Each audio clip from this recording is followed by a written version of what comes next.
The sound of applause echoed throughout the grand ballroom as Benjamin Ross, CEO of Nexus Technologies, stepped onto the illuminated stage to accept his award. Waves of nausea rippled through my stomach as I watched from my assigned table in the darkened corner of the room, the champagne in my glass untouched. "I want to thank everyone who made this incredible achievement possible," Benjamin announced, his voice booming through the speakers. His eyes briefly met mine across the room, and I saw the corner of his mouth twitch upward in what could only be described as a smirk. The Regenesis software has transformed not only our company, but the entire industry. From bankruptcy to a $600 million valuation in just 12 months. This is what vision looks like. My vision, my code, my sleepless nights. I gripped the edge of the tablecloth, my knuckles turning white. At 62, I was supposed to be enjoying the crowning achievement of my career before a well-deserved retirement. Instead, I sat silent as another person, a man 20 years my junior with barely enough coding knowledge to update his social media profile, took credit for the work that had consumed the last 3 years of my life. "Diana, you really should try to look happy," whispered Amanda, the HR director seated beside me. "People are starting to notice." I forced my features into something resembling a smile as Benjamin held the crystal trophy aloft, basking in the glow of admiration that should have been directed at me. The rest of the evening passed in a blur of congratulatory speeches and strategic networking, none of which included me, the woman who had actually written every line of the revolutionary algorithm that had saved Nexus from bankruptcy. I waited, biding my time until the crowd had thinned and the alcohol had worked its magic on Benjamin's already inflated ego. I found him in the hotel bar, celebrating with the board members. His cheeks were flushed, his tie loosened, the image of success. "Benjamin, may I speak with you privately?" I asked, my voice steadier than I felt. He turned, that same smirk playing at his lips. "Diana, my star programmer? Of course, of course." He excused himself from the group, following me to a quiet corner of the lobby. "You know what you did," I said, my voice low but firm. "Regenesis is my creation. Every module, every function. That's 3 years of my life you claimed as your own tonight." Benjamin laughed, the sound like glass breaking. Diana, you were adequately compensated for your time. You cashed your paychecks, didn't you?" I was promised recognition, partnership, a seat at the table. My hands were trembling now, but not from fear, from rage. "That $500,000 bonus you just accepted? We both know who earned that." Benjamin's expression hardened. He reached into his wallet and pulled out a crumpled $50 bill, pressing it into my palm with enough force to make a statement. "There, that's your true value," he whispered, his breath hot with champagne and disdain. "A replaceable cog in the machine. Know your place, Diana. Women your age should be grateful to even have a position in this industry." The words struck like physical blows. Replaceable, old, woman, each a carefully selected weapon. "You won't get away with this," I said, my voice barely audible. His laughter cut through me again. "I already have. What are you going to do? Sue me? The code belongs to Nexus. You signed away your rights the day you joined the company. And who would believe you anyway? The bitter old woman who couldn't keep up with innovation. Please." He patted my shoulder condescendingly. "Enjoy your remaining time with us. Your retirement party is only, 6 months away? I'm sure we can find someone younger, faster, and considerably less expensive to maintain your little program." As he walked away, I stared at the $50 bill in my hand, his words ringing in my ears. The decades I'd spent fighting to be taken seriously in a male-dominated field, the sacrifices I'd made, the glass ceilings I'd shattered, all reduced to this crumpled note. I didn't sleep that night. Instead, I sat at my kitchen table with my laptop open, the glow of the screen illuminating my tear-streaked face. The same face that had once graced the cover of Technology Today as one of the top women changing the face of computing. The face that now looked back at me from the reflection in the black screen, tired, angry, and resolved. By dawn, I had formulated my plan. Regenesis wasn't just software. It was an intricate ecosystem of interdependent algorithms, with hidden dependencies and fail-safes that only I fully understood. Benjamin had claimed my code, yes, but he didn't understand it. Not really. I arrived at the office earlier than usual, the building still quiet and mostly empty. I wore my best suit, navy blue with subtle pinstripes, the outfit I'd worn to my interview at Nexus 15 years ago. My silver hair was pulled back in a sleek bun, my makeup minimal but precise. My security badge still granted me access to all the necessary servers and repositories, a courtesy that Benjamin, in his arrogance, had forgotten to revoke. When he strode into the office 3 hours later, I was waiting in his glass-walled office, seated calmly in one of the visitor chairs. "Diana, what are you doing here?" He seemed genuinely puzzled, his hangover evident in the circles under his eyes. I smiled, a serene expression that seemed to unsettle him more than anger would have. "I came to give you something," I said, placing a small USB drive on his immaculate desk. He picked it up, turning it over in his hands. "What's this supposed to be?" "A warning," I replied simply. "You might want to check the Regenesis primary server. It seems there's been an irregularity in the morning's processing cycles." As if on cue, his phone began to ring. He glanced at the screen, his face draining of color as he saw the name of the CTO displayed. "What did you do?" he hissed, fear replacing the condescension from the previous night. I stood up, smoothing the front of my jacket. I simply reminded the system who its real creator is. Just as I reached the door, I turned back to him, watching as he frantically answered his still-ringing phone. "Oh, and Benjamin? You might want to hold on to that $50. You're going to need it more than I will." The sound of panic in his voice as I closed the door behind me was the sweetest music I'd heard in years. He had no idea that this was just the beginning. By noon, the entire company would understand exactly what happens when you underestimate a woman who has nothing left to lose. Benjamin Ross was about to learn that in the world of code, the person who writes the rules holds the real power. And I had written every single one. By 10 a.m., Nexus Technologies was in complete disarray. From my cubicle, I watched as IT personnel rushed past, their faces tight with tension. The Regenesis system hadn't crashed. I would never jeopardize the clients who depended on our services, but it had certainly begun to behave erratically. Amanda from HR approached my desk, her usual composure noticeably shaken. "Diana, Benjamin needs to see you immediately." She lowered her voice. "What's happening?" "The executive floor is in chaos." I saved my work and stood up calmly. "I imagine Benjamin is having some trouble understanding his own award-winning software." Amanda's eyes widened slightly. In 15 years of working together, she had never heard that edge in my voice. "Diana, whatever you're doing..." "I'm simply doing my job, Amanda," I replied, gathering my tablet. "Just like I've done every day for the past 15 years. The executive floor was indeed in chaos. Technicians huddled around monitors. Board members spoke in hushed, urgent tones into their phones. And in the center of it all stood Benjamin, his face flushed with anger rather than champagne this time. "Fix it," he demanded the moment I entered the conference room. "Whatever you did, undo it. Now." I set my tablet down on the polished conference table. "I'm afraid you'll need to be more specific, Benjamin. What seems to be the problem with your software?" His eyes narrowed at my emphasis. "Don't play games with me. The system is redirecting funds, changing allocation percentages, altering key performance metrics. It's making us look incompetent." "Interesting," I said, taking a seat. "And how do you know I had anything to do with it?" "Because only the architect of the system could manipulate it at this level without bringing it down entirely," interjected Marcus Chen, our CTO. Unlike Benjamin, Marcus had always respected my work, even if he hadn't fought hard enough to ensure I received proper credit. I smiled at Marcus. That's a compelling theory.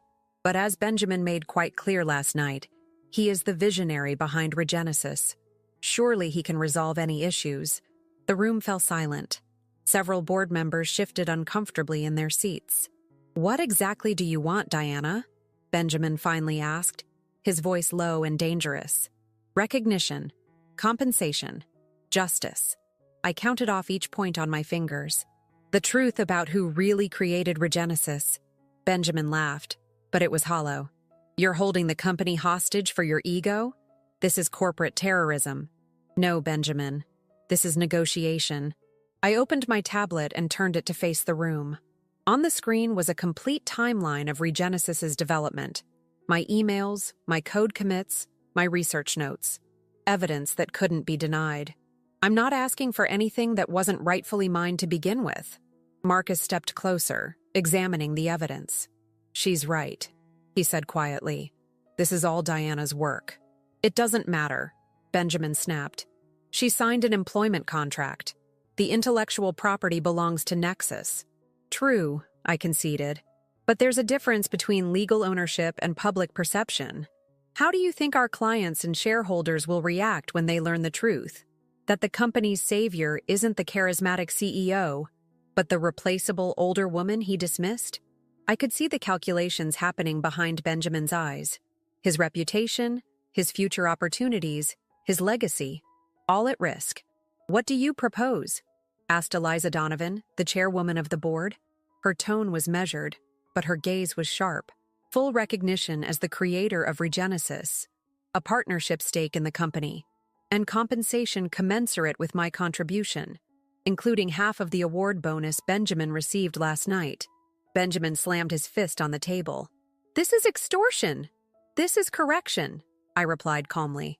You have 24 hours to decide. Until then, Regenesis will continue to express its dissatisfaction. As I stood to leave, Benjamin stepped into my path. You won't get away with this. I'll have security escort you out, revoke your access, report you to the authorities. Go ahead, I challenged. But remember, I built fail-safes into the system. Removing me from the equation won't solve your problem. It will only make it worse.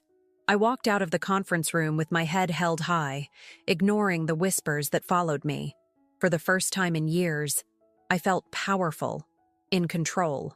Back at my cubicle, I found a young programmer named Zoe waiting for me. At 28, she reminded me of myself, brilliant, ambitious, and constantly overlooked. Is it true what they're saying? She asked breathlessly. Did you really build Regenesis by yourself? I hesitated before answering.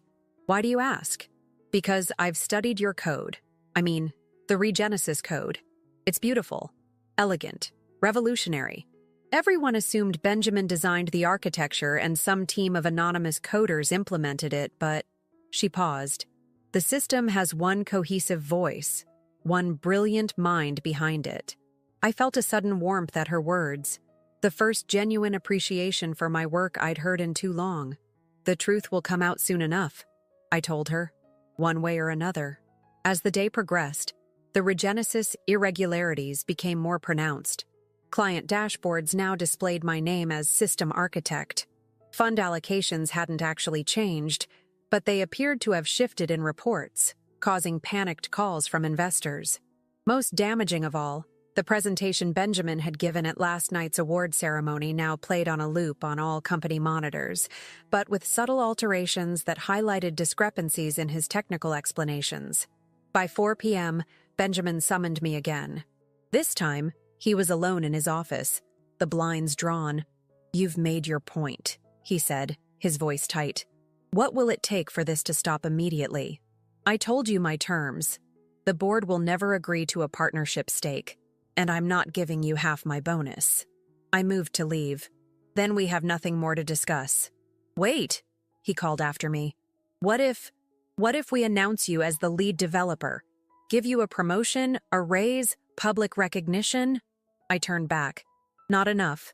Benjamin's face contorted with a mix of anger and desperation. You're destroying everything I've built. No, Benjamin. I'm reclaiming what I built. There's a difference. I took a step closer to him. You know what the saddest part is? If you had simply shared the credit, acknowledged my contribution while taking your bow, I would have been content. I never needed to be the face of Regenesis. I just needed to be seen. Something flickered across his face, perhaps the first glimmer of understanding. I need time, he said finally, to talk to the board. You have until 10 a.m. tomorrow. After that, Regenesis moves to phase 2 of its Recalibration. As I walked out of his office, my phone buzzed with a text message from an unknown number. I know what Benjamin did to you. I have proof that goes beyond what you've shown today. Meet me at Riverside Park North Entrance, 8 p.m. Come alone. This isn't just about code theft. It's bigger than you know. I stared at the message, my heart racing. Who else knew what had happened? What proof could they possibly have? And what did they mean by bigger than you know? I glanced back at Benjamin's office. He was on the phone, gesturing angrily, no doubt trying to salvage his reputation and position. He caught me looking, and his expression darkened. I had thought I understood exactly what I was up against. One man's ego and ambition. But perhaps there were deeper layers to this betrayal that I hadn't yet uncovered. As I left the building that evening, the weight of the mysterious text message heavy on my mind, I couldn't shake the feeling that I was walking into something far more dangerous than a corporate power struggle. But after a lifetime of being underestimated, I was done playing it safe. The truth, whatever it was, waited for me at Riverside Park, and I was finally ready to face it, no matter the cost. Riverside Park was eerily quiet as dusk settled over the city. The autumn air carried a chill that made me pull my coat tighter around my shoulders. I checked my watch. 7:55 p.m. Whoever sent that mysterious text would be arriving soon. I'd taken precautions, of course.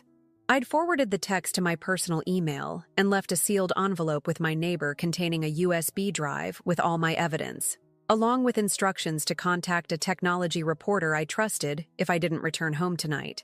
After decades in the industry, I'd learned that naivety could be fatal, especially when challenging someone as powerful as Benjamin Ross. At precisely 8 p.m., a figure emerged from the shadows of a nearby cluster of trees. As they approached, I recognized the slight frame and purposeful stride of Felicity Pierce, Nexus's chief financial officer. My surprise must have shown on my face.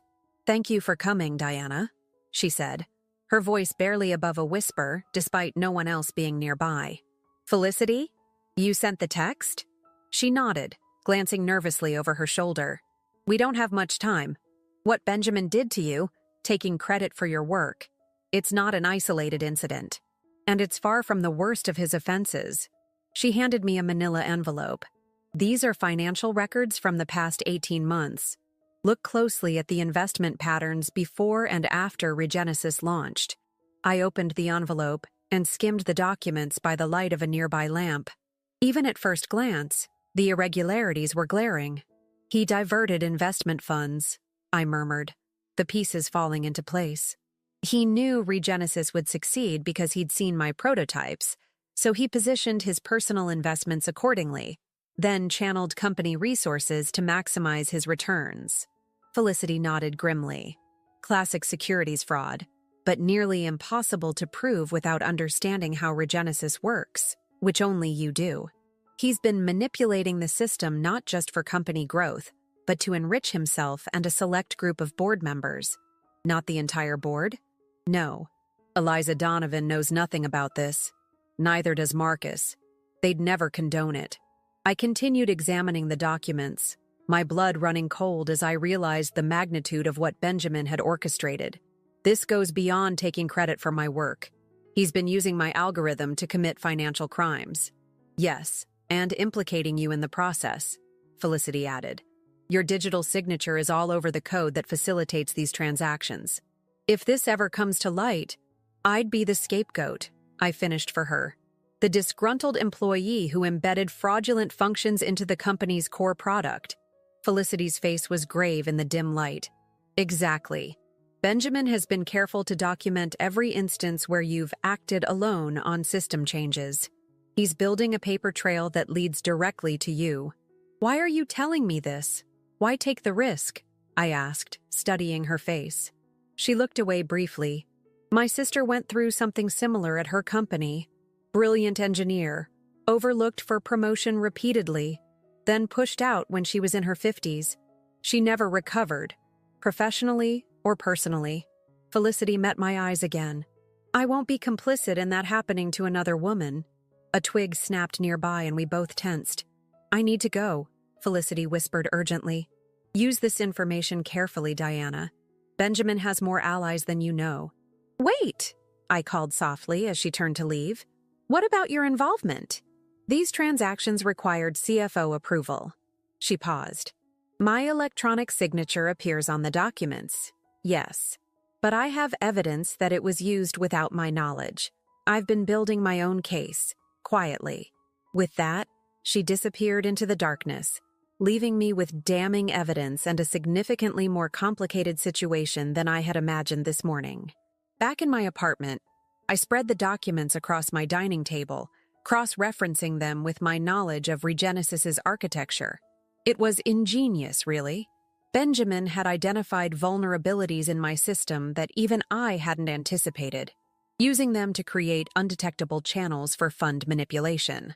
I worked through the night, tracing transactions, identifying patterns, and slowly building a comprehensive understanding of how my creation had been weaponized.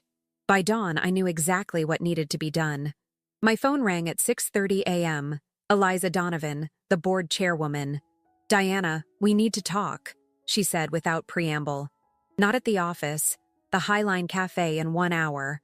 I'll be there. The Highline Cafe was nearly empty when I arrived. Eliza sat in a secluded corner booth, an untouched cup of coffee in front of her. She looked like she'd had as little sleep as I had. The board met last night, she began as I sat down. Benjamin convinced most of them that you're engaging in corporate sabotage. And what do you think? I asked carefully. Eliza studied me for a long moment. I think a woman doesn't spend 15 years building a company's infrastructure only to sabotage it over recognition. I think there's more to this story. She paused. I also think Benjamin has been too eager to handle all financial reporting himself these past few months. I took a calculated risk. If I told you Benjamin was using Regenesis to commit securities fraud, would you believe me? If she was surprised, she didn't show it. I would need evidence. And if the evidence implicated other board members? Now a flicker of emotion crossed her face. Then I would need to know exactly who and how. I slid Felicity's envelope across the table. It's all there, including who on the board is involved. Eliza didn't open it. Why bring this to me? Why not go directly to the authorities? Because Nexus is more than Benjamin Ross, I replied honestly. There are 400 employees whose livelihoods depend on the company surviving this. I didn't spend 3 years creating Regenesis just to be the one who destroys it. She nodded slowly, then finally took the envelope. What do you want, Diana? What I've always wanted. Recognition for my work. A place at the table where decisions are made. And protection from being scapegoated for Benjamin's crimes. You understand that this will require delicate handling. If news of fraud gets out, the company may not survive regardless of our intentions. I do. I leaned forward. But there's a solution embedded in the problem. Regenesis itself can be recalibrated to identify and correct the fraudulent transactions, creating a record that clearly distinguishes between legitimate operations and Benjamin's manipulations. Eliza raised an eyebrow. You can do that without alerting Benjamin or the involved board members? Give me access in 48 hours. I can make it look like a system-wide security upgrade. She considered this for a long moment. And the irregularities currently affecting our systems will cease immediately, of course. Eliza extended her hand across the table. We have a deal, Diana, but proceed carefully. If Benjamin suspects what we're doing, he won't, I assured her, taking her hand. Men like Benjamin never imagine they can be outsmarted, especially not by women they've dismissed. As we shook on our agreement, my phone buzzed with a text. My heart sank as I read the message from Zoe, the young programmer. Diana, something's wrong. Benjamin called an emergency tech meeting. They're trying to bypass your authentication protocols. He's brought in external hackers. They're talking about neutralizing the threat, and your name keeps coming up. I think you're in danger. I showed the message to Eliza, whose expression hardened. Go home. Lock your doors. Don't access any Nexus systems from your personal devices, she ordered. I'll handle this. How? I asked, suddenly realizing how vulnerable I was. Benjamin had company resources, a security team, and apparently now hackers at his disposal. Because while Benjamin was busy collecting allies on the board, Eliza said, gathering her belongings. I was building relationships with federal regulators who owe me favors. Trust me. As we parted ways outside the cafe, a black SUV with tinted windows pulled up across the street. The driver's window lowered just enough for me to glimpse a familiar face. Marcus Chen, our CTO. "Diana," he called. "Get in, now." Eliza and I exchanged glances. "Can you trust him?" she asked quietly. "I'm not sure I can trust anyone right now," I replied truthfully. Marcus called out again, more urgently this time. "Diana, they're coming for you. Benjamin knows you met with Felicity last night. We don't have much time." In that moment, I had to make a choice. Stay with Eliza and her promises of regulatory intervention, or go with Marcus, whose allegiances remained unclear. The sound of screeching tires around the corner made the decision for me. A second black vehicle was approaching fast. "Go," Eliza urged, pushing me toward Marcus's SUV. "I'll contact you through secure channels. Remember, 48 hours. I rushed to Marcus's vehicle and jumped in, my heart pounding. As we pulled away from the curb, I caught a glimpse of Benjamin himself in the other vehicle, his face contorted with rage. "Where are we going?" I asked Marcus as he navigated through traffic with practiced precision. "Somewhere Benjamin can't find you," he replied grimly. "Somewhere you can finish what you started." As the city blurred past the windows, I clutched my tablet to my chest, wondering if I'd just placed my trust in yet another person who would ultimately betray me, or if I'd finally found the ally I so desperately needed to expose the truth and reclaim what was rightfully mine. The game had changed. This was no longer just about recognition or even justice. It was about survival, mine, and possibly Nexus's itself, and the clock was ticking. Marcus drove for nearly an hour, taking a circuitous route through the city before finally pulling into an underground parking garage beneath an unassuming apartment building in a quiet neighborhood. "My sister's place," he explained as we rode the elevator to the 12th floor. "She's traveling abroad. No one at Nexus knows about it." The apartment was small but modern, with a stunning view of the city skyline. Marcus immediately pulled the blinds shut and set up a laptop on the dining table. "This is a secure system," he said, typing rapidly. "Unconnected to Nexus networks. You can work from here." I studied his face, still uncertain of his motives. "Why are you helping me, Marcus? You never stood up for me before." He paused, guilt flashing across his features. "Because I've been a coward. I knew Regenesis was your creation. I watched Benjamin take credit, and I said nothing." He met my gaze directly. "My silence made me complicit. I won't make that mistake again." His phone buzzed. He checked it and frowned. "Benjamin's called an emergency board meeting. He's telling everyone you've gone rogue, threatening company security. And my apartment? Under surveillance. He's convinced you have a hidden server with evidence against him." Marcus handed me a secure phone.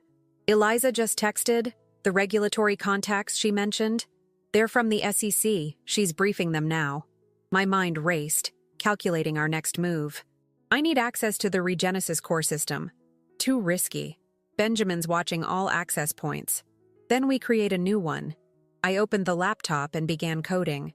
Regenesis has a maintenance backdoor I built for system emergencies. Benjamin doesn't know about it because it's not in the documentation. For the next several hours, I worked furiously, building a secure tunnel into the system while Marcus coordinated with Eliza. By nightfall, we had established access to Regenesis without triggering any security alerts. "I'm in," I announced, feeling a surge of satisfaction as the familiar interface loaded on screen. Now we traced the money. The fraudulent transactions were cleverly disguised, but with my intimate knowledge of the system, I could see the pattern.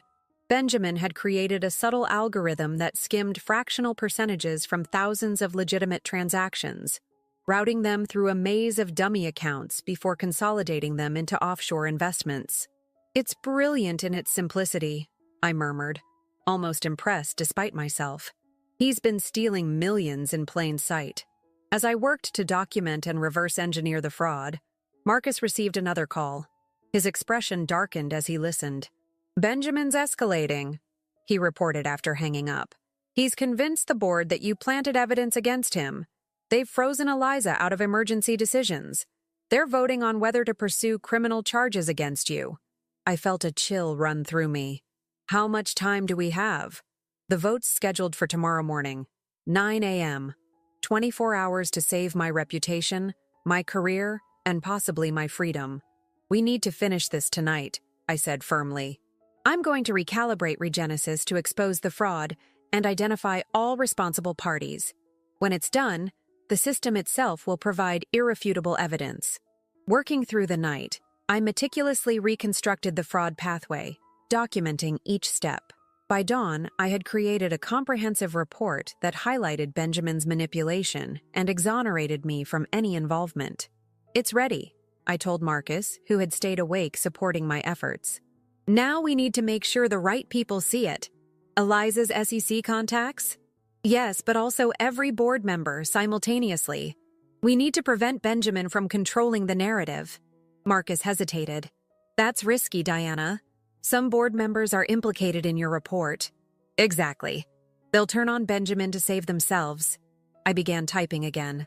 I'm scheduling the system to deliver the evidence to everyone at precisely 8:59 a.m., 1 minute before the vote. Just as I finished, Marcus's phone rang. His face paled as he answered. They're here, he whispered, ending the call abruptly. Benjamin's security team traced my phone. We need to leave. Now. We grabbed the laptop and rushed to the emergency stairwell, hearing the elevator ascending toward our floor. 12 flights of stairs later, we emerged into the parking garage, breathless and disoriented. My car's being watched, Marcus said. We need another way out. A service exit led us to a back alley. Morning light was just beginning to illuminate the city streets as we hurried away from the building, trying to blend with early commuters. It's 7:30, I noted, checking the secure phone. The evidence will deploy automatically in 90 minutes. We just need to stay hidden until then. We found refuge in a busy train station cafe, positioning ourselves in a corner with a clear view of all entrances. Marcus kept watch while I monitored the secure connection to Regenesis. Everything was proceeding as planned. At 8:45, Eliza texted, Benjamin making his case to board now. SEC agents standing by. Where are you?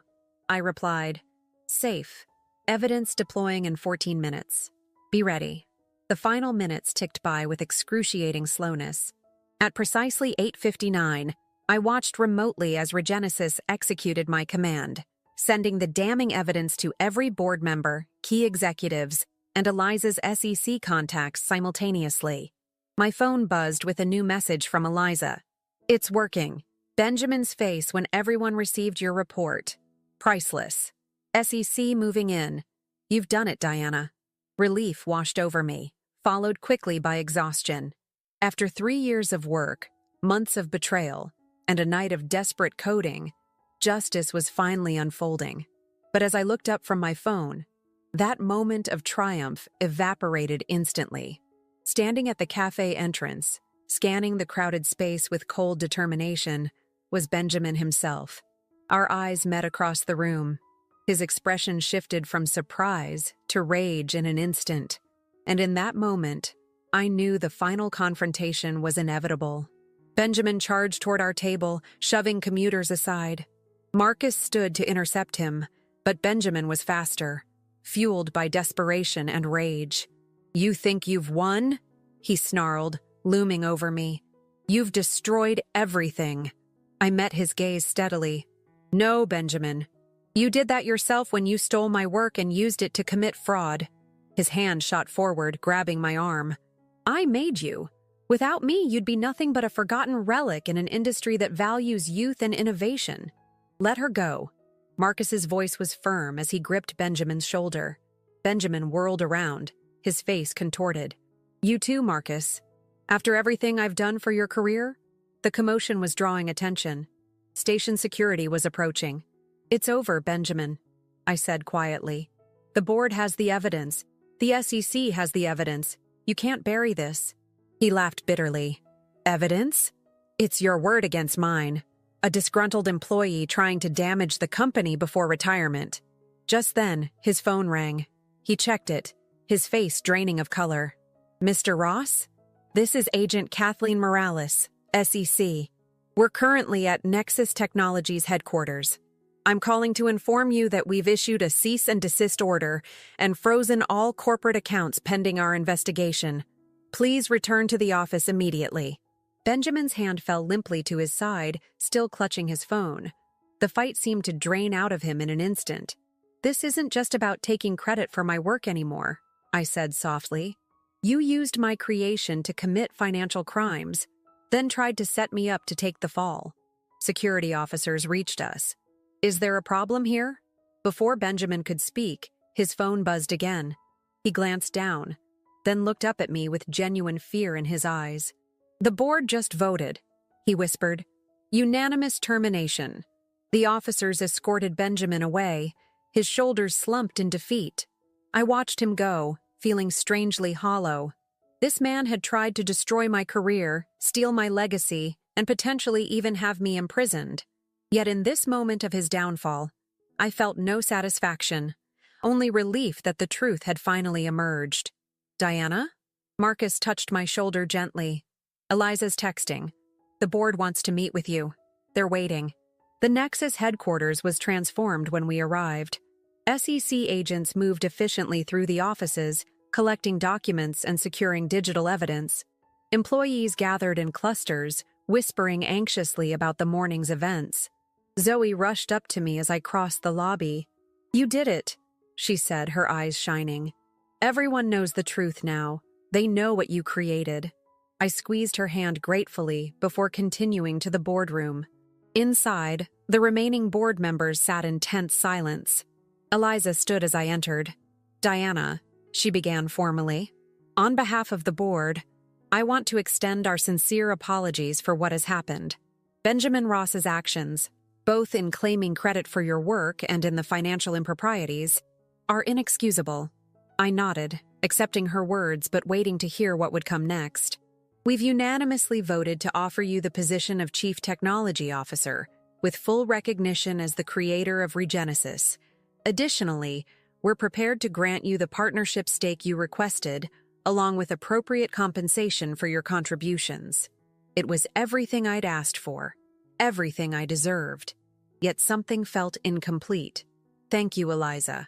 I accept the recognition and compensation, but I'd like to propose an alternative to the CTO position. Surprise flickered across the board members' faces. I've been thinking about what Regenesis really represents, I continued. It's not just software. It's a new approach to financial systems management, one that prioritizes transparency and accountability. I laid my tablet on the table, displaying a new organizational structure. I'm proposing the creation of a new division, Regenesis Technologies. It would operate as a semi-autonomous unit within Nexus, focused on ethical fintech innovation. I would serve as its founder and director, with the authority to build my own team. Eliza studied the proposal thoughtfully. And your first hire? I smiled. Zoe Parker. She recognized the quality of my code when no one else was looking. She's exactly the kind of talent we need to cultivate, not overlook. 3 months later, I stood before a packed auditorium, preparing to unveil Regenesis 2.0. My team, now 20 strong, predominantly women who had previously been overlooked in their departments, sat in the front row, proud of what we'd accomplished. The system no longer just managed financial transactions. It also ensured their ethical compliance, creating a new standard for transparency in the industry. A year ago, I began, I was fighting for recognition of my work. Today, we're redefining what that work means for the future of financial technology. As I demonstrated the new system, I spotted Felicity Pierce in the audience, smiling approvingly. After Benjamin's removal, she had emerged as a powerful ally in restructuring Nexus's financial governance. After the presentation, Eliza approached me with an industry magazine. On the cover was my photo, with the headline, Diana Vega, the woman who revolutionized fintech at 62. Quite a change from last year, she observed. I nodded, thinking of that crumpled $50 bill Benjamin had pressed into my palm. I'd kept it, framed it, and hung it in my new office as a reminder of how far I'd come. Next month is your 63rd birthday, Eliza noted. Wasn't that your original retirement target? It was, I acknowledged with a smile, but it seems I still have a few good years of innovation left in me. That evening, as I walked through the Regenesis division offices, I paused to watch Zoe mentoring a new intern, a woman in her 50s who had returned to tech after raising her family. Age isn't a liability, I overheard Zoe saying. It's perspective, experience, wisdom. I smiled, continuing to my office. On my desk sat a small crystal award presented by the Women in Technology Foundation. Its inscription read simply, "For breaking barriers and building bridges." Benjamin's final words to me had been wrong. I wasn't a relic. I was a pioneer. And my greatest innovation wasn't Regenesis. It was proving that in the world of technology, value isn't determined by age or gender, but by vision, perseverance, and the courage to stand up for what you've created. The $50 bill in its frame caught the last rays of sunset through my office window. Benjamin had meant it as an insult, a symbol of my insignificance. Instead, it had become the first page of my renaissance,